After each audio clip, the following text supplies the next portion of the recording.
Olá, senhores, tudo bem com vocês? Estamos começando o programa Resenha de Mercado na nossa Estúdio 92.3 FM de Cascavel. Eu me chamo João Fernando, sou gestor de negócios e a partir desse momento vou passar aí todas as informações daquilo que rolou no nosso mercado financeiro e nos investimentos aí na última semana. Então, quero agradecer você aí que faz parte da nossa audiência. Não se esqueça de se inscrever no Instagram e nos canais da Estúdio 92, no Facebook também. E nas redes sociais, no Resenha de Mercado, no Instagram, no YouTube, né, onde esse programa sai agora inédito a 1 hora da tarde, né, todas as segundas-feiras a 1 hora da tarde. E lá no YouTube, né, a gente tem o vídeo que sai às 19 horas, tá, pessoal? Então, se vocês puderem nos seguir nas redes sociais e também na nossa comunidade, Resenha de Mercado, JF, onde você pode entrar lá pra gente bater papo também. Tá bom, pessoal? Então vamos falar um pouquinho daquilo que aconteceu na semana, como a gente pode aí usar essas informações para que a gente possa orientar os nossos investimentos e para que a gente possa também se proteger. Porque no final do dia, né, pessoal, tudo que a gente tenta fazer é proteger o nosso patrimônio, proteger aquilo que a gente construiu para os nossos filhos, para os nossos descendentes aí, para as próximas gerações, para a gente ter um pouquinho de conforto e um pouquinho de segurança, que é aquilo que todo ser humano busca, né? A gente ter um pouquinho de segurança e de conforto aí. Então, pessoal, passando um pouquinho aí nos últimos 5 dias do nosso Ibovespa, né? Nós tivemos aí uma alta de 1,27, né? E no acumulado aí do ano, nós estamos aí com 0,03 do Ibovespa. Se a gente perceber, se a gente for ver, né? O Ibovespa tá parado aí nesse ano. Realmente é mais um ano perdido aí pro nosso índice, né? Então, quem apostou no mercado aqui no Brasil acabou, né, amargando esse não crescimento aí, né? Quem usa a média aí do SP500, né? Aliás, do Ibovespa, não teve crescimento. E falando um pouquinho, né, do Ibovespa, a gente teve agora do SP500, aliás, a gente teve aí um crescimento de 0,46% o fechamento aí na última semana. E no acumulado do ano, né, pessoal, quase 21% aí de crescimento no SP500. Então você que está exposto ao dólar, você que está exposto às ações americanas aí, você está com crescimento aí só se você levar em consideração o índice, né, que são as 500 principais empresas americanas, você está com crescimento aí de quase 21%, né? Se a gente pegar o acumulado do dólar aqui nos últimos 5 dias, tá? Ele teve uma alta de 0,11%, tá? Fechando aí em 5,43%.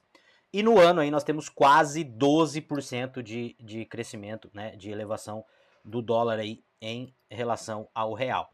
Tudo isso a gente sabe que vem acontecendo aí por conta aí desse descontrole fiscal que o governo tem passado, né? Claro que a gente tem o mercado externo, a gente tem coisas que vem acontecendo aí fora do Brasil também. Agora, os Estados Unidos, a gente vai falar um pouquinho, né? Teve uma redução na taxa de juros deles aí na semana passada, né? Isso deve contribuir para que um pouco desse dinheiro que estava na renda fixa americana migre, né, para outros setores e para outras jurisdições também, né, migre um pouquinho para o mercado emergente, mas a grande culpa, né, ou a grande aceleração do dólar aí neste ano não é realmente o mercado americano, é o que vem acontecendo aqui dentro de casa, né? Isso vem prejudicando bastante. E aqui, se a gente pegar, pessoal, tá? Falando um pouquinho aqui do Bitcoin, né? O Bitcoin, nos últimos 5 dias aí, ele reagiu um pouquinho aí, quase 4%, né? 3,47%. E no ano aí, quem está investindo em Bitcoin aí ainda está com saldo bem positivo, né? De 66% no acumulado do ano. É aquilo que a gente fala, né, pessoal? Falando de Bitcoin, falando de criptomoeda, quando a gente fala de Bitcoin, né, a gente vê que realmente a tese é muito interessante, tá? É uma tese que tem uma contrapartida em relação àquilo que os governos fazem, que é imprimir moeda, que é causar inflação, né? O Bitcoin, a gente sabe que mais de 97% dele já foi minerado, né? E a gente sabe que vai chegar uma hora que o Bitcoin vai ser finito. E a partir do momento que ele for finito, né, a tendência dele é que ele se torne mais escasso ainda e se valorize mais, né? A gente vê que o Bitcoin tem mais ou menos aí, se eu não me engano, 14 ou 15 anos de existência, né? E realmente tem muitos fundos investindo, muitas pessoas investindo. Realmente as pessoas estão entendendo qual que é a tese do Bitcoin, né? Muitas pessoas ainda utilizam o Bitcoin e as criptomoedas, isso sempre vai acontecer para especular para movimentos de curto prazo, mas tem muitos investidores que entenderam que o Bitcoin é uma reserva de valor e estão guardando ela para o futuro, tá? Então, tem uma tendência bem promissora aí. E falando um pouquinho de mercado, né? O fechamento da semana aí, nós tivemos aí, depois eu vou passar para vocês a questão do pacote de estímulo que a China trouxe, está trazendo aí, que pode ser benéfico para o Brasil, né? E o fechamento aqui das empresas, né? Então, se a gente pegar ali as maiores altas da semana, foi a Azul, né, a CSN, né, e a Santos Brasil ali, a Vale também, né, a CSN com 19% de alta na semana, né, a Santos Brasil 16%, a Azul com 13%, né, a Azul tinha um burburinho aí que a Azul ia pedir recuperação judicial nos Estados Unidos, parece que não vai mais acontecer, e ela acabou caindo bastante e agora acabou subindo também. E daí a Vale, CSN, né, Santos Brasil, que é o porto lá de Santos, e a SLC Agrícola também, você vê aí todas as empresas ligadas a commodity tiveram uma alta muito, muito forte aí nessa semana, fruto do resultado lá do pacote de estímulo fiscal da China,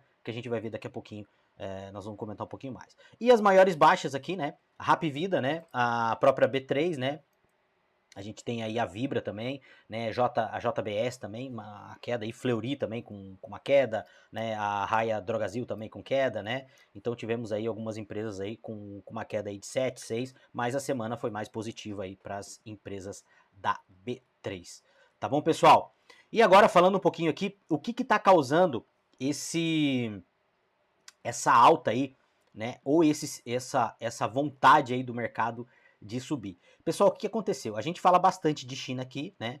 E a China tá passando por uma recessão muito forte, né? A gente sabe que a China está passando por uma recessão muito forte por causa do mercado imobiliário lá, né? E a China anunciou agora essa semana um dos maiores estímulos fiscais da história da China, tá? Depois do que aconteceu lá que a gente teve na pandemia lá em 2020, é o maior estímulo fiscal, porque a China realmente, o mercado estava retraindo, e eles agora anunciaram aí um estímulo fiscal, e aqui eu vou ler o anúncio para vocês aqui, tá? China anuncia pacote sem precedentes para estimular economia, mas o mercado ainda tem cautela. O que acontece, pessoal? A China anunciou essa semana, né, um estímulo fiscal que vai privilegiar aí compras no setor imobiliário, baixa de taxa de juros, para ver se as pessoas se estimulam mais a consumir lá. E o que isso tem a ver? Por que as empresas de commodity no Brasil subiram tanto? Porque a gente sabe que se a China e os Estados Unidos, que são os dois motores, né, desse grande avião aí da economia mundial, acelerarem, a tendência é que os países que exportam commodities tenham um crescimento maior. Por quê? Mercado acelerado, isso quer dizer que vai crescer a infraestrutura, que o mercado vai consumir mais, que as pessoas vão consumir mais, e isso demanda mais consumo de petróleo, mais consumo de minério, mais consumo de commodities agrícolas, enfim. Então, isso para o Brasil pode ser muito benéfico se a China realmente, se esse pacote realmente pegar no tranco lá.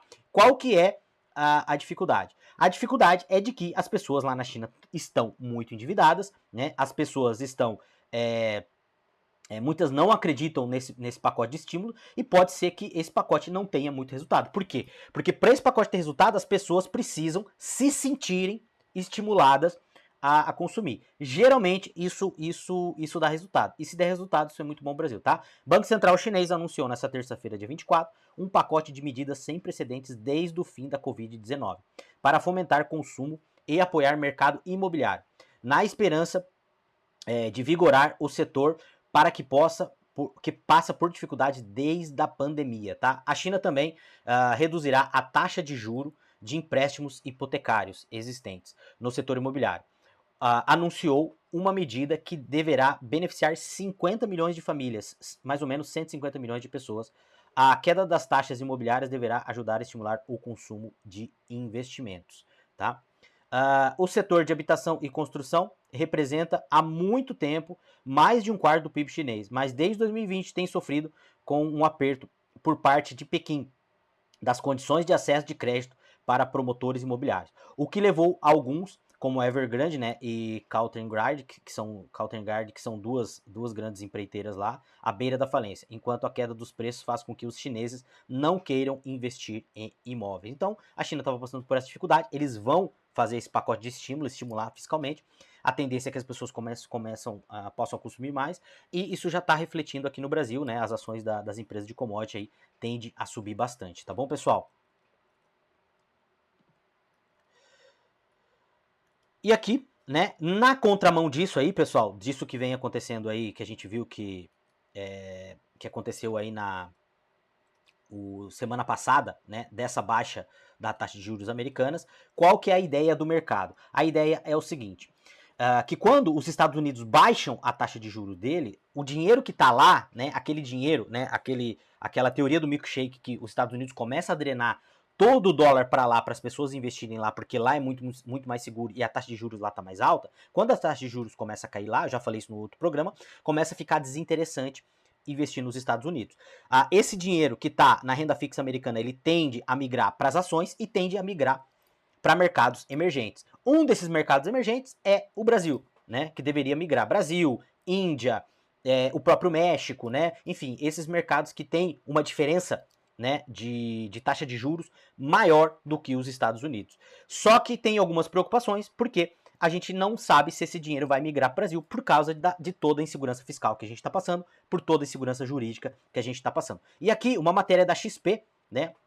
Um gestor da XP, a estrategista-chefe da XP alerta para a saída de estrangeiros da B3 em setembro.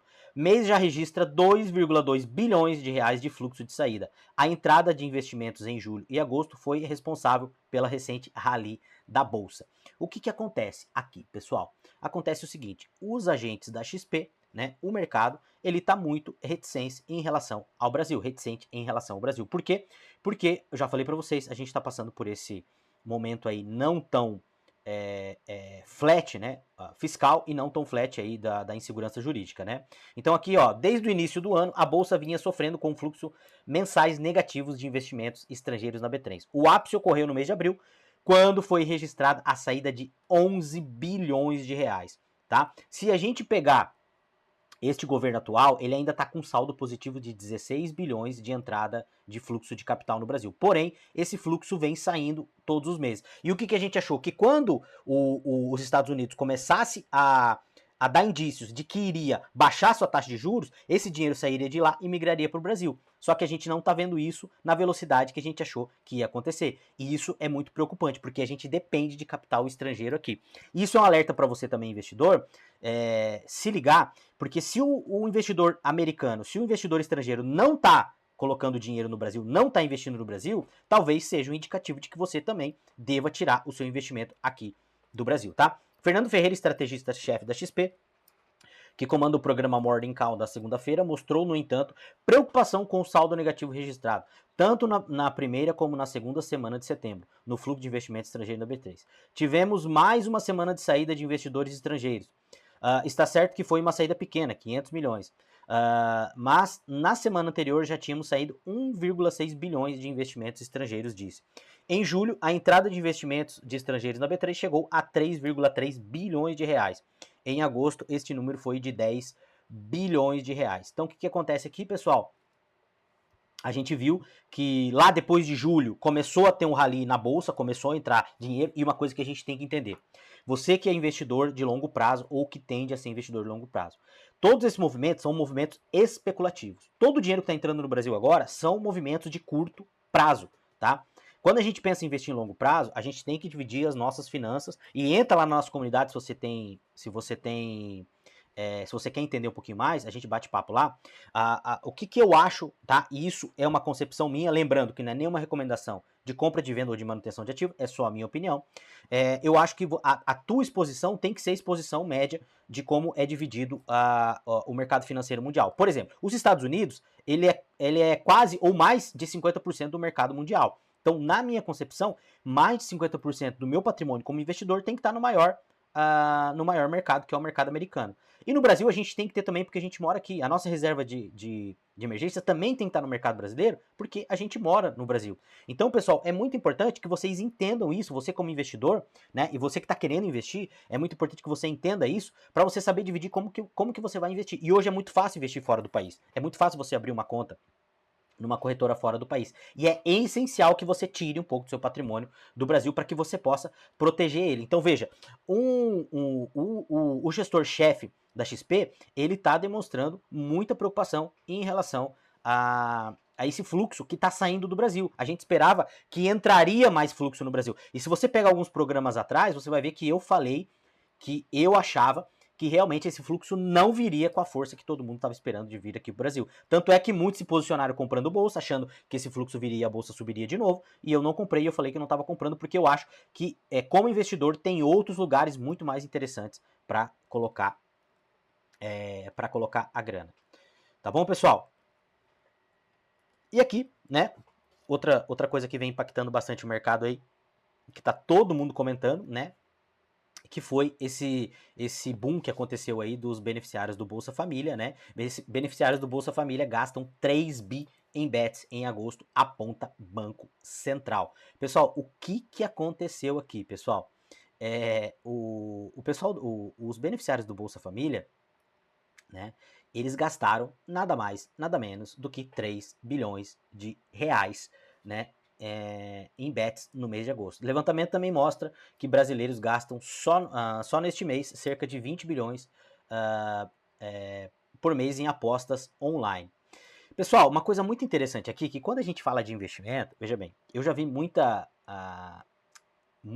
pessoas, quando a gente vai falar de investimento, quando outras pessoas que investem falam de investimento e falam de você investir 50 reais, que o brasileiro precisa investir, eu vejo muitas pessoas falando assim, mas metendo pau, como é que você vem falar de investimento? O Brasil, a renda média do brasileiro é R$ 2.500, como é que o cara vai pagar as contas e o cara ainda vai investir? Isso é um absurdo, você ficar falando uma coisa dessa, no Brasil não deveria se falar em investimento, o brasileiro não tem dinheiro de investir, isso é só para quem tá lá na Faria Lima, e não sei o que, não sei o que. Será? Será? Essa matéria aqui está mostrando o quê? O que isso tem a ver com investimento? Como é que o pobre que recebe Bolsa Família, ele tem dinheiro para investir nas bets? Como que ele tem esse dinheiro? Por que ele investe esses 100 reais por mês aí, que é a média que eles estão investindo por mês, em bets? E eles não têm capacidade de pegar esse dinheiro e fazer um investimento, de fazer uma poupança. Mas é só 100 reais por mês. O que isso vai fazer diferença na vida deles? Bom, falando uma pessoa aqui que trabalha com um time de vendas, que trabalha com vendedor, que trabalha com o mercado financeiro há mais de 20 anos, eu falo para você sim, que muito mais importante do que o valor é o hábito. É você criar o hábito de você poupar.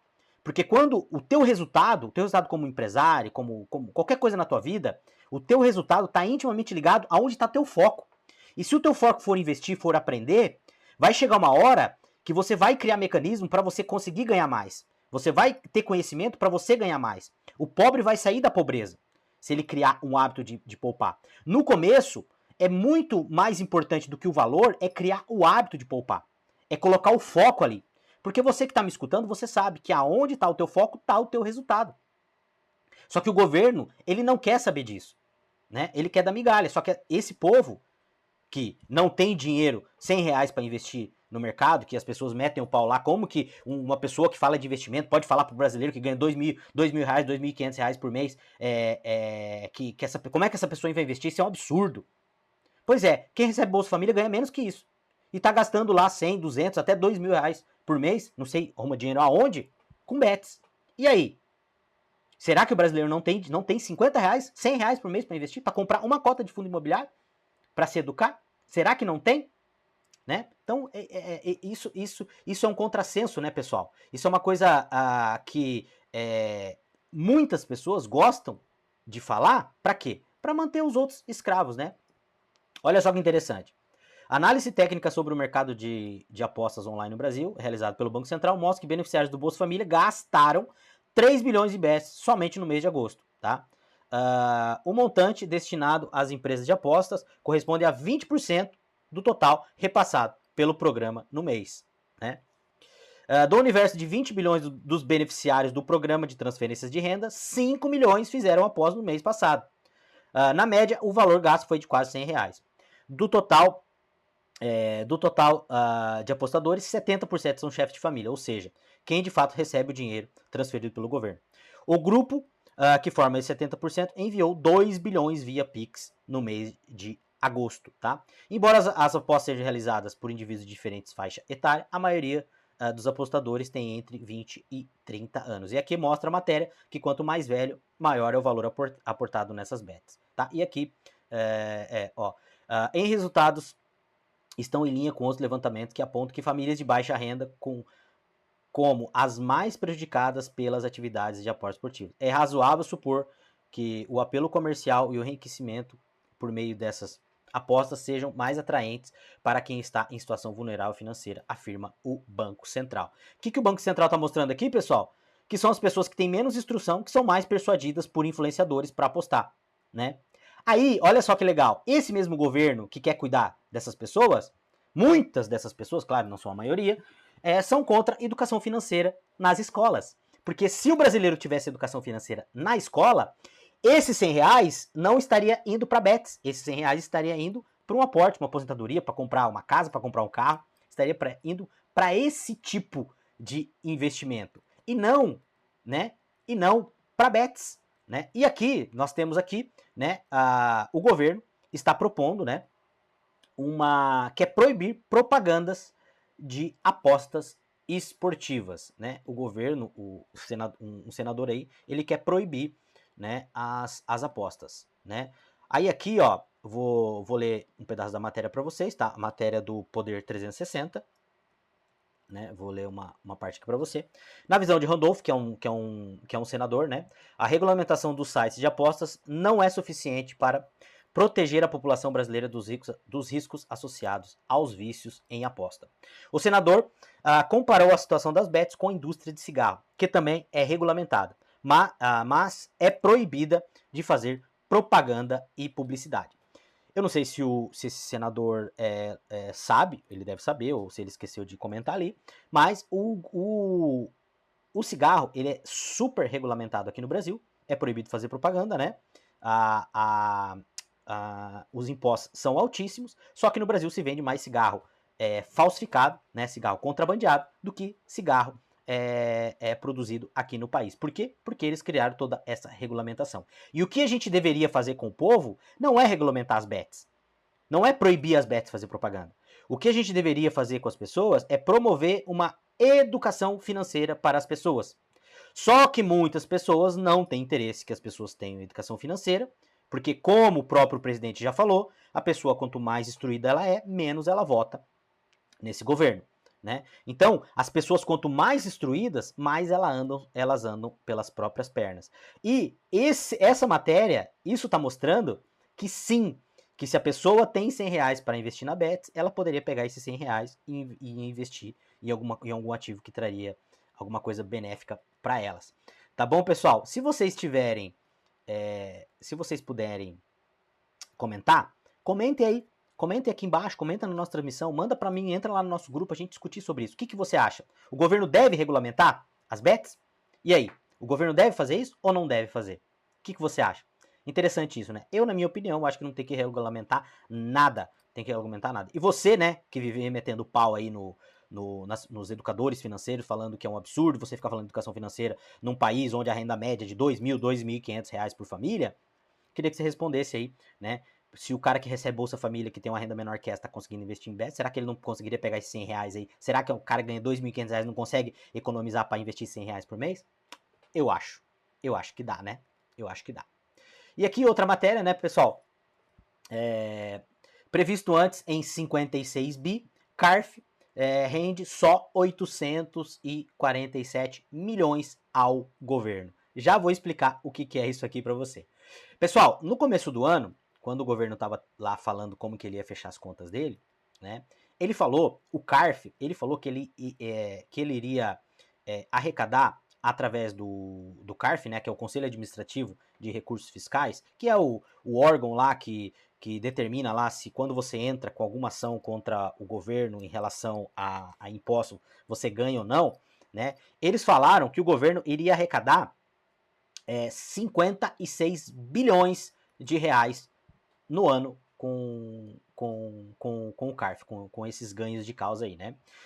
O governo Luiz Inácio Lula da Silva arrecadou só 847 milhões com julgamentos por voto qualificado do CARF, né? Que é esse conselho que eu expliquei para vocês. No início do ano, a projeção era de 56 bilhões em receita extraordinária. O CARF disse em março que julgaria R$500 bilhão até julho, mas os recursos não entraram como receita para o governo. Em julho, a equipe econômica reduziu de 55 bilhões para 37 bilhões. A estimativa de arrecadação extraordinária com os julgamentos. De janeiro e agosto, eles só arrecadaram 847 bilhões. O que isso quer dizer, pessoal? O governo, ele superestimou as receitas e subestimou as despesas para poder fechar as contas, para mostrar lá que eles iriam ter um déficit zero, que ia ficar lá dentro da banda lá de projeção. Então o que eles falaram? Não, nós vamos arrecadar 55 bilhões, tá aqui, ó, projeção, nós vamos arrecadar. É igual quando você tem uma empresa e você vai fazer uma projeção de faturamento da tua empresa. Então, quando você vai fazer uma projeção de faturamento, minha empresa faturou 1 milhão esse ano, o ano que vem nós vamos faturar 1 milhão e 200. Aí você contrata um gerente lá e o gerente chega pra você, não, cara, ó, vamos fazer esse investimento aqui, vamos gastar aqui. Fala, não, cara, não tem como gastar tudo isso. Você tá louco? Não, vamos gastar aqui porque é o seguinte, ó, fiz a projeção aqui, ó, nós vamos faturar 2 milhões o ano que vem. Cara, mas a nossa projeção era de crescimento de 20%, você tá falando que nós vamos crescer 100%? Sim, confia em mim, tá aqui os números aqui, nós vamos crescer 100%, pode gastar, pode fazer investimento, que a gente vai arrecadar. E o que acontece lá no final? Chega lá no final, a empresa, em vez de arrecadar lá os 2 milhões, ela arrecada lá 1 milhão e 100. Arrecada menos dos 20% que era projetado. O que vai acontecer? Você vai pagar juro, você vai se apertar, você vai ter que mandar gente embora, você vai ter que demitir gente, de repente você vai ter que fechar a unidade. E é isso que está acontecendo com o nosso querido Brasil, né? O governo superestimou as receitas, né? E as despesas acabaram aumentando. E aí eu falo para você, voltando para o lado do investimento, que é o nosso intuito aqui. O Brasil não é um país sério. Né? O que a gente tem que fazer com o nosso investimento? A gente tem que tirar a maior parte do nosso investimento do Brasil, gente. Por quê? Porque o país não é um país sério. E sabe o que vai acontecer? A hora que começar a estourar tudo isso, o governo já está fazendo isso, ele vai começar legalmente, né? Legalmente, ele não vai fazer nada ilegal, né? Começar a aumentar impostos, aumentar formas de arrecadar mais. E quem que vai pagar essa conta? Nós vamos pagar essa conta. Logicamente que é a gente que vai pagar essa conta. Então a gente tem que estar atento com o mercado. Aquilo que eu sempre falo para vocês. A diferença de quem tem conhecimento para a pessoa que só tem a informação. Quando a gente tem conhecimento, que é aquilo que a gente passa aqui no nosso programa, você sabe o que fazer com os seus investimentos. Não existe informação ruim para quem tem conhecimento. Por isso que o mercado financeiro, quem trabalha no mercado financeiro, não está muito preocupado com o governo que vai entrar, com o governo que vai sair. Porque ele vai ganhar dinheiro da mesma forma. Porque ele sabe se posicionar no mercado. Tá bom, pessoal? E aqui, já chegando no final, né? Já a nossa última matéria aqui, né? Falar um pouquinho aqui sobre outra manobra aqui do governo, né? Lula manobra para que fundos de pensão invistam em obras de interesse do governo. Eu não sei se vocês sabem, né, pessoal, mas o nosso governo anunciou o PAC 3, né? Nós tivemos o PAC 1, nós tivemos o PAC 1 no governo Lula, o PAC 2 no governo Dilma, e agora ele anunciou o PAC 3. E eu não sei se vocês sabem, mas o PAC, né, ele teve vários problemas aí de denúncias de superfaturamento, obras que começaram e não foram entregues, dinheiro de fundo de pensão aí que acabou sendo perdido, tem alguns fundos de pensão aí que estão pagando até hoje, né, por causa disso aí, e o governo acabou anunciando o PAC 3. Lá, e o que aconteceu, pessoal? O governo Lula, ele quer afrouxar as regras para que os fundos de pensões voltem a ter condições de comprar debêntures incentivadas para financiar esse PAC. Tá? O governo Lula quer afrouxar as regras de investimento dos fundos de pensão de estatais para que financiem projetos de interesse da gestão petista. Especialistas ouvidos pela Gazeta do Povo, que é a matéria que eu leio aqui para vocês, alertam os perigos dessa estratégia que causou prejuízo no passado. Então o que acontece, pessoal? O governo, ele quer que esses fundos de pensões voltem a investir, né, no projeto do PAC 3 através de debêntures incentivadas. O que são as debêntures incentivadas? São dívidas para financiar esses projetos, porém são dívidas, tá? As empresas, elas não são sócias das empresas que vão fazer esses projetos. Então, por exemplo, quando você compra uma ação de uma empresa, você é sócio daquela empresa. Se aquela empresa dá lucro, ela distribuir, você vai ganhar. Quando você compra uma debenture, que é uma dívida, né, ou você faz um empréstimo para essa empresa ela se torna uma devedora sua. Você é um credor dessa empresa. E essa empresa, em tese, ela tem que pagar primeiro as dívidas para depois remunerar os sócios, correto? Então você se torna um credor. O problema é que vários e vários fundos tiveram prejuízos, né, nos outros governos com essas debêntures incentivadas. E tem um projeto que foi feito aí para uma portaria para dificultar para que essas empresas, para que esses fundos voltassem a investir nessas debêntures, né? E parece que eles estão tentando afrouxar aí para que esses fundos voltem a investir aí nessas empresas. Então, pessoal, fica aí, né? Você que é funcionário público, você que está em algum desses fundos aí que já investiu, que de repente está pagando até hoje aí a diferença desse investimento que foi perdido, comenta aqui embaixo, né? Entra em contato com a gente aí, vamos bater papo, vamos conversar, né? Então, pessoal, esse é o panorama nosso da semana. A gente tem aí uma perspectiva de que se esse pacote de estímulo na China realmente pegar tração, isso possa respingar, possa ser um movimento bom para o Brasil aí de curto prazo, mas a longo prazo nós continuamos com a nossa mesma tese, que é investir, em dolarizar a nossa carteira, investir em outros ativos, porque a longo prazo eu não vejo com bons olhos aqui o nosso país. Lembrando, né, pessoal, que isso é a visão de investimentos. A gente tem que amar o nosso país, nós temos que lutar pelo Brasil, nós amamos a nossa terra, nós amamos o nosso país, a gente não pode desistir, mas a gente tem que ser racional. Uma coisa não tem nada a ver com a outra. A gente tem que proteger o nosso patrimônio. Tá bom, pessoal? Estamos chegando no final do nosso programa Resenha de Mercado. Agradeço pela sua audiência. Vejo você na próxima segunda-feira, a 1h da tarde, aqui na nossa estúdio 92.3 FM de Cascavel. E não se esqueça de se inscrever lá no nosso canal, no nosso Instagram, lá no Instagram da rádio, né? Na Estúdio 92 FM de Cascavel.